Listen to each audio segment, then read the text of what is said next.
कहानी की शुरुआत में हमें बहरी नाम का एक मैकेनिक दिखाया जाता है जो कि अपना काम कर रहा है, लेकिन तभी उसके वर्कशॉप पे उसका बहुत ही पुराना दोस्त हसन आता है। हसन बहरी से मिलके बहुत खुश है और बहरी हसन को देख के बहुत शॉक्ड। हसन बहरी को कहता है कि सब कोई तुम्हें बहुत याद करते हैं, गाँव में भी सब कोई तुम्हें याद करते हैं, लेकिन बहरी बात को टाल देता है। वो हसन से पूछता है क्या हुआ तुम्हारी कार को। वो कार को दिखता है, कार का इंजन गर्म हो चुका है। तो वो हसन को कहता है कि कुछ देर इंतजार करना पड़ेगा, चलो तुम तब तक मेरे साथ कॉफी पी लो, हम लोग पुरानी बातें भी कर लेंगे। कई साल के बाद हसन और बहरी एक साथ हैं। हसन बहरी को समझाता है कि पुरानी सारी बातें भूल जाओ प्लीज। तुम्हें याद है ना, एक टाइम में तुम गांव के सबसे बड़े ओझा थे। ऐसा कोई भी शैतान नहीं था, ऐसा कोई भी इंसान नहीं था जिसे तुमने ठीक नहीं किया हो। गांव में कितने लोगों के अंदर शैतानी आत्मा ने अपना कब्जा किया और तुमने सबको ठीक किया। अब इतने पेशेंट को ठीक करोगे तो उसमें से एक पेशेंट की जान का खतरा तो रहेगा ही ना। तो क्या हुआ कि अगर एक पेशेंट मर गया, उसमें तुम्हारी कोई गलती नहीं थी। लेकिन बहरी हसन को याद दिलाता है कि याद करो जब वो मरा था तो सब कोई मुझे ताना मारने लगे, सबको ये समझने लगे कि मैंने उसे मारा है। मैंने सबको समझाया कि मैंने ऐसा कुछ नहीं किया, लेकिन किसी ने मेरी बात नहीं मानी। मेरी माँ को ताने मारे, इतना कि मेरी माँ बर्दाश्त भी नहीं कर पाई और वो ये दुनिया छोड़ के चली गई। तब मैंने फैसला किया कि अब मैं ये काम कभी नहीं करूंगा और ना ही कभी गांव वापस जाऊंगा। हसन बहरी को समझाता है कि हमें तुम्हारी जरूरत है। तुम्हें रत्ना याद है ना, रत्ना वो लड़की थी जिससे बहरी प्यार करता था। हसन बहरी को बताता है कि कुछ दिन पहले वो गांव में आई है और जब से वो गांव में आई है उसकी हालत बहुत खराब है। लोग कह रहे हैं कि उसके अंदर एक शैतानी आत्मा ने अपना कब्जा किया है। उसे तुम्हारी जरूरत है, प्लीज उसे बचा लो। बहरी हसन को कहता है कि गांव में मेरे उस्ताद भी हैं जिन्होंने मुझे सिखाया है। तो हसन बहरी को याद दिलाता है कि वो बूढ़े हो चुके हैं, वो उस आत्मा को नहीं भगा सकते, सिर्फ तुम ही ये काम कर सकते हो। लेकिन बहरी अब भी मना कर देता है। काफी देर हो चुकी है और अब इंजन भी ठंडा पड़ चुका है। बहरी हसन की कार को ठीक करता है, लेकिन जाने से पहले हसन बहरी को एक बार फिर याद दिलाता है कि मैं तुम्हारा इंतजार करूंगा,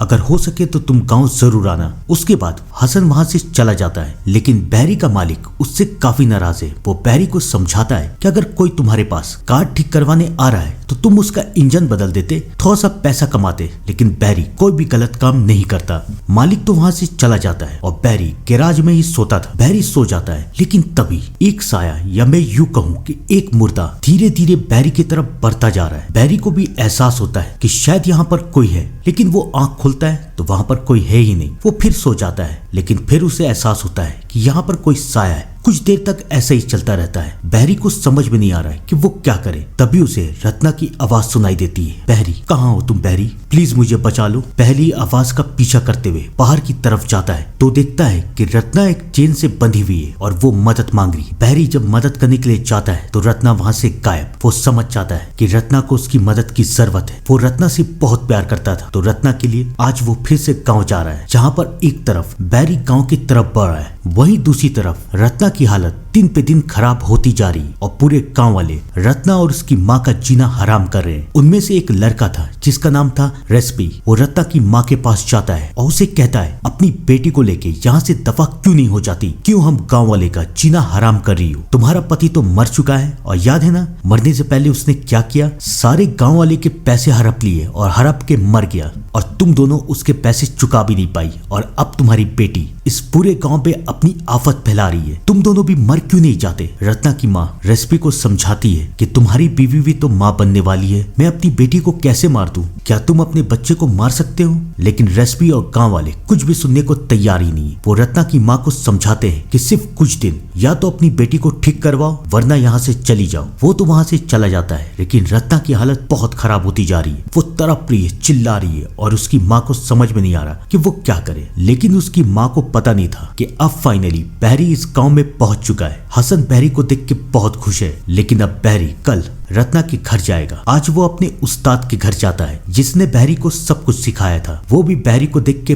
बहुत खुश है। वो भी बहरी को वही समझाता है जो कि हसन ने उसे समझाया था कि सारी पुरानी बातें भूल जाओ, जो हुआ वो तुम्हारी गलती नहीं थी। उस्ताद जानता था कि बहरी यहाँ पर क्यों आया है, वो रत्ना को ठीक करने के लिए आया है। तो वो बहरी को समझाता है कि मैं महसूस कर सकता हूँ कि रत्ना के अंदर जो आत्मा है वो बहुत शक्तिशाली है, तो इसलिए जो भी करना सोच समझ के करना। बहरी समझ जाता है कि उसे क्या करना है। उसे रत्ना की बहुत फिक्र हो रही है। उसे पुरानी बातें याद आ रही है, जब वो इस गांव में रहता था। वो भी रत्ना से प्यार करता था और रत्ना भी उससे प्यार करती थी और सारे गांव वाले ये देख के चलते थे। गांव के कुछ लड़के रत्ना को परेशान करते थे लेकिन रत्ना सिर्फ और सिर्फ बहरी से प्यार करती थी। बहरी को समझ में नहीं आ रहा है कि रत्ना के साथ ये सब कैसे हुआ, लेकिन अब फाइनली बहरी सब कुछ ठीक कर देगा। वो हसन के साथ रत्ना के घर जाता है। रत्ना की माँ बहरी को देख के बहुत खुश है। वो समझ चुकी है कि बहरी उसकी बेटी की मदद के लिए आया है। वो उसे बताती है कि कुछ महीनों पहले जब रत्ना घर आई तो रत्ना एकदम खामोश हो गई। उसने बात तक करना छोड़ दिया और धीरे धीरे उसकी हालत खराब होने लगी। हर रोज शाम के 6 बजे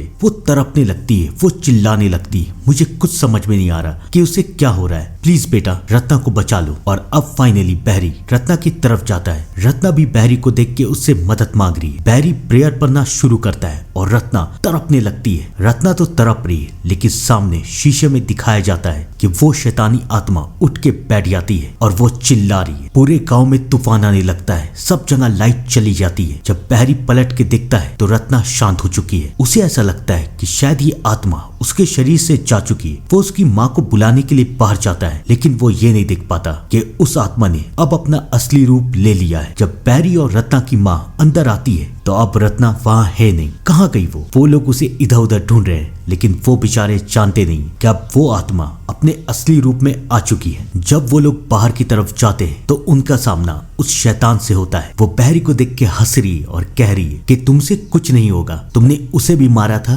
तुम रत्ना को भी मार दोगे, मैं इसका शरीर छोड़ के कहीं नहीं जाऊंगा। बहरी प्रेयर पढ़ना शुरू करता है और उस आत्मा को गुस्सा आ रहा है। वो पहले रत्ना की माँ के ऊपर हमला करता है, उसे बेहोश कर देता है और अब वो शैतान बहरी की तरफ बढ़ता जा रहा है। बहरी उसे रोकने की सब कोशिशें कर रहा है लेकिन सारी कोशिशें नाकामयाब होती जा रही है और अब वो आत्मा बहरी को मारने वाली है। लेकिन बहरी अपनी पूरी शक्तियों के साथ उस आत्मा को रोकने की कोशिश करता है। वो आत्मा चिल्लाती है और फाइनली रत्ना बेहोश हो जाती है। जब बहरी उसे चेक करता है तो उसे पता चलता है कि रत्ना अब इस दुनिया से जा चुकी है। उसकी माँ बहुत रो रही है लेकिन अब क्या किया जा सकता है। अगली सुबह बहरी और कुछ लोग रत्ना को लेके कब्रिस्तान जा रहे हैं लेकिन तभी रेसिपी, बुरमान और फहीम इस गांव के तीनों लड़के बहरी को रोक देते हैं। वो उसे समझाते हैं कि रत्ना इस गांव के कब्रिस्तान में दफन नहीं होगी क्योंकि अगर उसका शरीर इस गांव में रहा तो कुछ भी हो सकता है। बहरी उसे समझाता है कि तुम कितने गंदे और बुरे इंसान हो, बेचारी मर चुकी है और तुम्हें अभी भी चैन नहीं आ रहा है। रत्ना इसी कब्रिस्तान में करेगी अपने पिता के बगल में। और उसके बाद बहरी रत्ना को जाके दफन कर देता है। सब कोई तो वहां से चले जाते हैं लेकिन कोई ये नहीं देख पाता कि रत्ना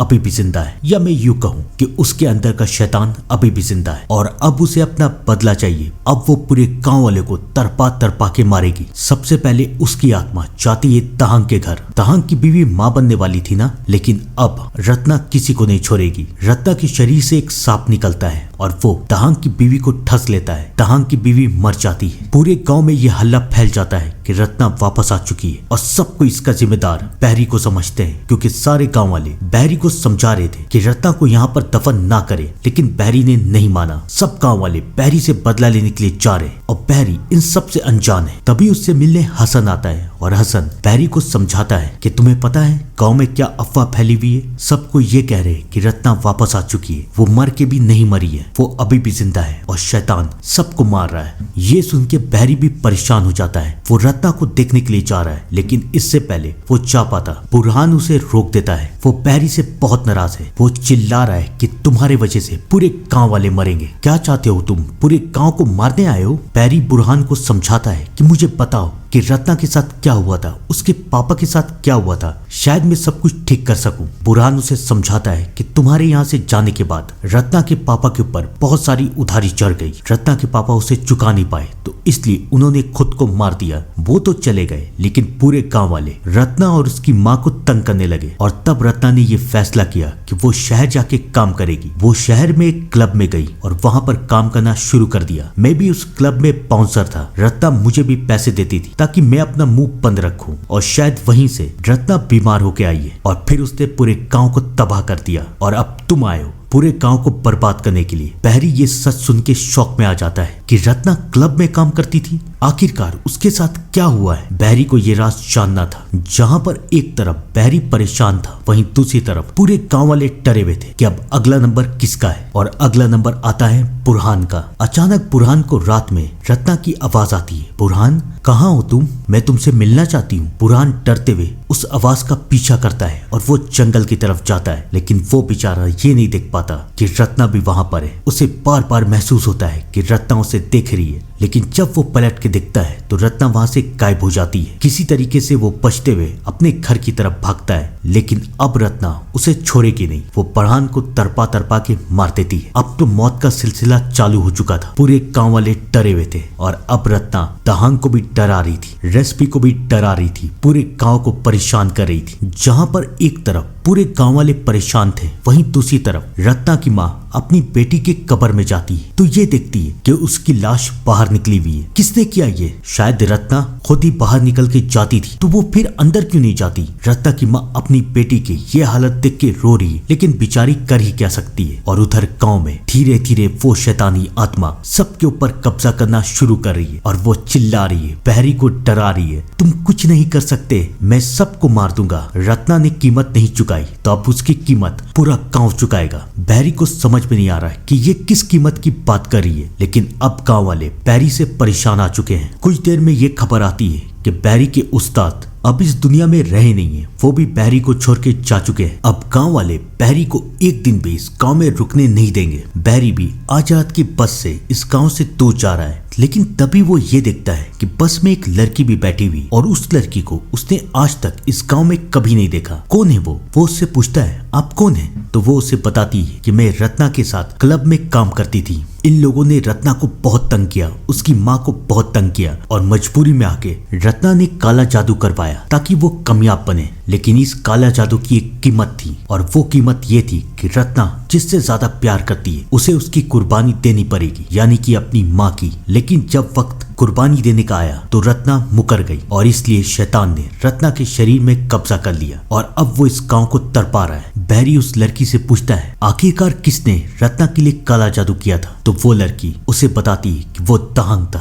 अब बहरी सब कुछ समझ जाता है। वो दहांग के घर जाता है, लेकिन इससे पहले वो कुछ कर पाता, दहांग बहरी को बेहोश कर देता है। जब बहरी की आंख खुलती है तो दहांग हंस रहा है। वो बहरी को समझाता है कि तुम्हें पता है मैं किस चीज पे मानता हूँ? मैं सिर्फ शैतान पे मानता हूँ। मैं मानता हूँ कि मेरी काली शक्तियाँ और भी ज्यादा बढ़ सकती है, लेकिन वो कैसे बढ़ेगी? जब ज्यादा से ज्यादा लोग शैतान पे मानने लगेंगे, काला जादू करवाने लगेंगे, तभी मेरी शक्तियाँ बढ़ेगी। और तुम्हें पता है रत्ना की आत्मा अपने आप वापस नहीं आई है, मैंने उसे बुलाया है और मेरी कहने से वो इस पूरे गांव में तहलका मचा रही है ताकि पूरे गांव वाले डर जाए और सब मेरे पास आए। फिर मैं सबको ये बताऊंगा कि अगर ठीक होना है तो काला जादू करो, शैतान के ऊपर यकीन करो और फिर सब कोई शैतान को मानने लगेंगे और मेरी शक्तियां बढ़ने लगेगी। लेकिन ये सब देखने के लिए तुम नहीं रहोगे, मैं तुम्हें मार दूंगा। इससे पहले दबंग कुछ कर पाता। बहरी अब आजाद हो चुका है और बहरी दबंग के घर को आग लगा देता है और उस आग में दबंग भी मर जाता है। दबंग के मरने के बाद सारा काला जादू खत्म हो जाता है और अब रत्ना की आत्मा को शांति मिल चुकी है। ठहरिए जरा,